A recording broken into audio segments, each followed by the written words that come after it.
శబరిమలలో ఆలయం అనేది ఎప్పుడు నిర్మించడం జరిగింది, ఆలయ చరిత్ర గురించి 200 సంవత్సరాల క్రితం ఆలయం యొక్క పరిస్థితులు ఏ విధంగా ఉండేవి అనే అంశాల గురించి ఈ రోజు మనం తెలుసుకుందాం.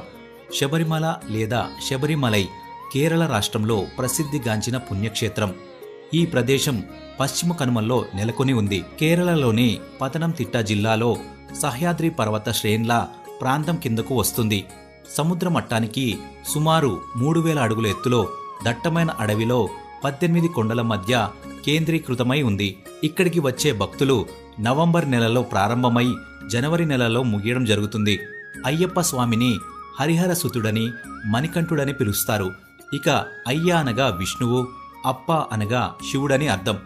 ఈ 2 పేర్ల సంగమంతో అయ్యప్ప నామం పుట్టింది. మహిషి అనే రాక్షసుని చంపి అయ్యప్ప శబరిమలలో వెలిశారు. ఇక శబరిమల సన్నిధికి ఏటా 5 కోట్ల భక్తులు స్వామి దర్శనానికి వెళ్తూ ఉంటారు.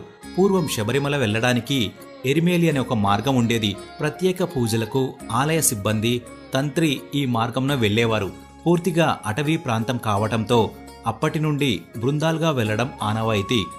సుమారు 200 సంవత్సరాల క్రితం అంటే 1819 ఎక్కువ మంది శబరిమల యాత్ర చేశారని, ఆ సంవత్సర ఆదాయం 7 రూపాయలని పండాల రాజవంశీయుల రికార్డుల్లో ఉంది.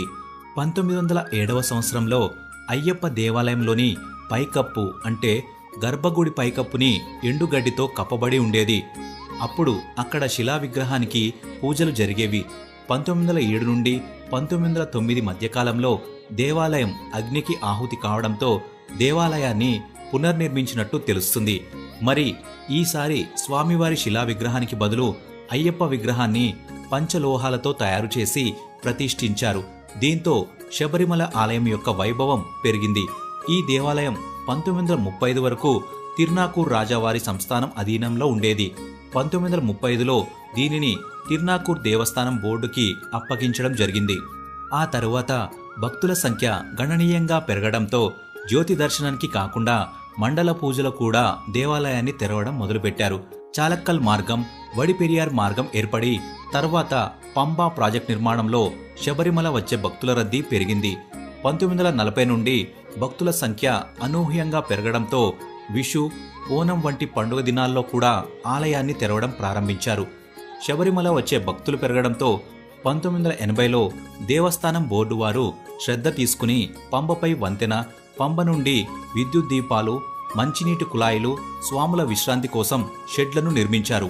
ఇక 1984 వరకు పదునెట్టాం బడి ఎక్కడానికి పరశురామ నిర్మితమైన రాతి మెట్లపై నుండి ఎక్కేవారు. పడిని బట్టి ఆ మెట్లపై కొబ్బరికాయ కొట్టి మెట్లు ఎక్కే ఆచారం ఉండేది.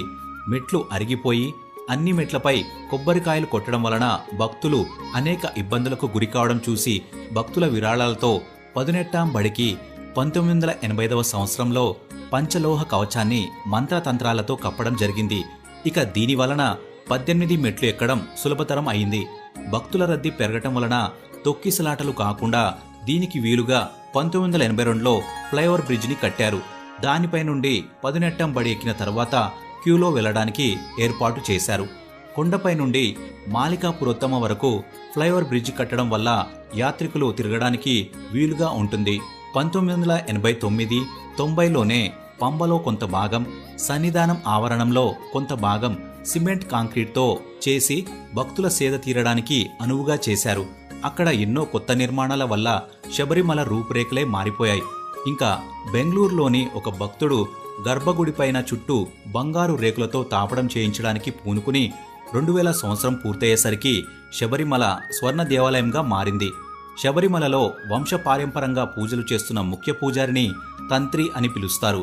పరశురాముడి పూజ కొరకు ఆంధ్రాలోని తూర్పు గోదావరి జిల్లాలోని హరిహరుల కలయిక జరిగిన ప్రదేశమైన ర్యాలీ గ్రామంలో ఉన్న భట్టరాజుల వంశీయులను తీసుకువెళ్తారని చెప్తారు. శబరిమల యాత్ర ఎరిమేలిలో మొదలవుతుంది. ఎరిమేలిలో ఓవర్ స్వామిని దర్శించుకుంటారు. అయ్యప్ప స్వామి పులిపాల కోసం వెళ్ళినప్పుడు అతన్ని అడ్డగించిన ఒక దొంగ అనంతరం స్వామి సన్నిహిత భక్తునిగా మారాడు.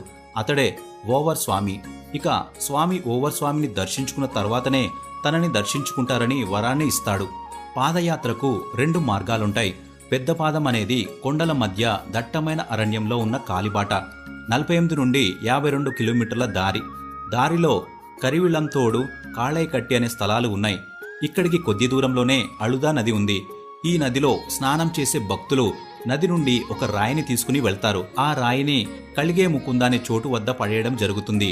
ఆ తరువాత యాత్ర ముందుకు సాగుతూ కరిమళం పెరియానపట్టం, చెరియానవట్టం అనే స్థలాల గుండా పంపా నది చేరుకుంటుంది. అక్కడే పంబా అనే గ్రామం కూడా ఉంది. ఇక్కడ నుండి స్వామి సన్నిధానానికి 7 కిలోమీటర్ల దూరం. చిన్నపాదం దారిలో బస్సులు కూడా తిరుగుతుంటాయి. బస్సులపై పంబా నది వరకు చేరుకోవచ్చు. కానీ చివరి 7 కిలోమీటర్లు మాత్రం కాలినడకనే వెళ్ళాలి.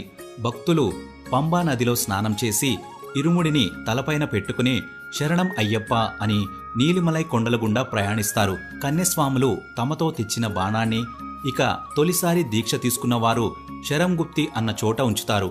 ఇక్కడ నుండి అయ్యప్ప సన్నిధానానికి 1 కిలోమీటర్ దూరం ఉంటుంది. సన్నిధానం వద్ద 18 మెట్లను పదునెట్టంబడి అంటారని ఇంతకుముందు చెప్పుకున్నాం. 40 రోజుల దీక్ష తీసుకుని ఇరుముడి ధరించిన వారు మాత్రమే ఈ మెట్లను ఎక్కడానికి అర్హత కలిగి ఉంటారు. ఒక్కో మెట్టుకు ఒక్కో అధిష్టాన దేవత ఉంటుంది. సన్నిధానానికి 18 మెట్లకు నమస్కరిస్తూ మెట్లను ఎక్కుతారు. ఈ ఆలయంలో స్వామి కొలువైన సందర్భంగా 18 వాయిద్యాలను మోగించారట.